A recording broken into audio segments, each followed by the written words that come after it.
देखो बहुत ध्यान से सुनेंगे। एक गोपी कहती, बहन तू ये हिरणी की तो बात छोड़, मैंने अपनी आंखों से देखा आकाश में देवांगनाएं देवियां विमान में बैठी हुई होती हैं। इस मृत्यु लोक में जब वो कन्हैया का दर्शन कर ले, कृष्ण की वेणु सुन ले, बांसुरी सुन ले, तो वो इतनी सुध बुध भूल जाती हैं कि उनका वस्त्र कहाँ उड़ गया कहाँ गिर गया उनको ध्यान नहीं रहता।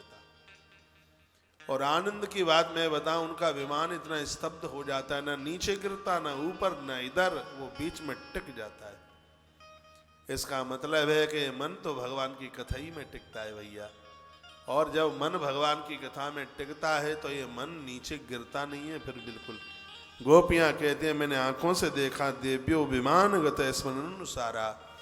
वह देवियां जब कृष्ण की वेणु सुनती हैं, कृष्ण का दर्शन करती हैं, तो उनको अपने शरीर का होश ही नहीं रहता। और भगवत भजन का आनंद यही है कि जिसमें व्यक्ति देह से शरीर से ऊपर उठ जाता है। उसको ना खाने की चिंता रहती, ना उसको पहनने की चिंता रहती।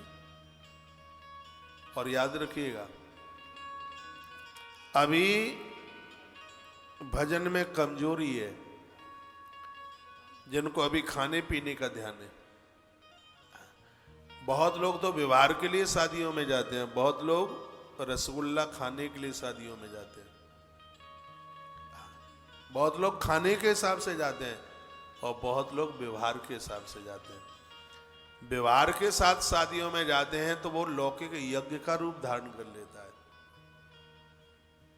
और खाने के हिसाब से जाओगे तो शादियों में तो फिर कैसा मिलता है मुझे कोई बताने की जरूरत नहीं साहब। बफर सिस्टम साहब जूठन बूठन चलती है, मैंने तो करीबी से आंख से देखा, बिल्कुल नजदीक से। दो चीजें अति पावन होनी चाहिए, एक भोजन और एक भजन। मैं तो सैकड़ों महात्माओं को संग मैंने किया, वो स्वपाकी है, अपने हाथ से बनाते हैं।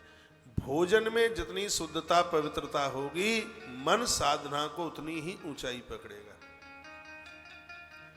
भजनानंदी का तो आहार बिल्कुल सादा सा होना चाहिए, जितना गरिष्ठ बीमारी, पेट फूलेगा, गैस बनेगी, भजन नहीं होगा।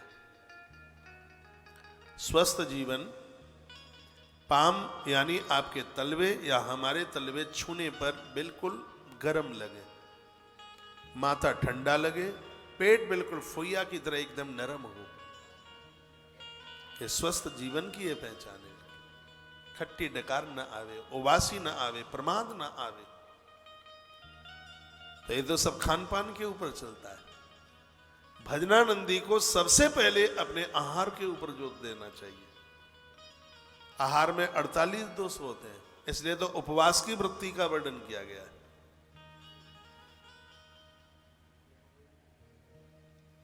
बोलो भक्त वत्सल भगवान की, श्री हनुमंत बलवंत महाराज की।